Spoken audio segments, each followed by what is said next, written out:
Hello সবাইকে, আজকে পরিচয় করে দিব নভেয়ার এটিআর 722-500 এয়ারক্রাফটের সাথে। এটি মূলত ডোমেস্টিক ফ্লাইট পরিচালনা করে থাকে।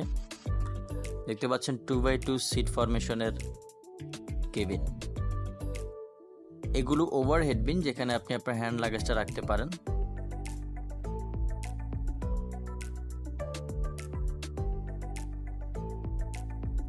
এয়ারক্রাফটের ক্যাপাসিটি মূলত 72, অর্থাৎ 72টা সিট আছে, সিট ক্যাপাসিটি রয়েছে 2x2 ফরমেশন। এয়ারক্রাফটের পেছনের অংশে রয়েছে আপনার ওয়াশরুম। পাশের যে সিটটা দেখতে পাচ্ছেন ক্রুদের বসার জন্য রাখা হয়েছে। এখানে luggage hold, rare luggage hold, পেছনের লাগেজ রাখার জন্য ইমার্জেন্সি ডোর দেখতে পাচ্ছেন, এবং সামনে যে কেবিনগুলো দেখতে পাচ্ছেন ছোট, এগুলো ল্যাবরেটরি খাবার রাখার জন্য। এবং এয়ারক্রাফটে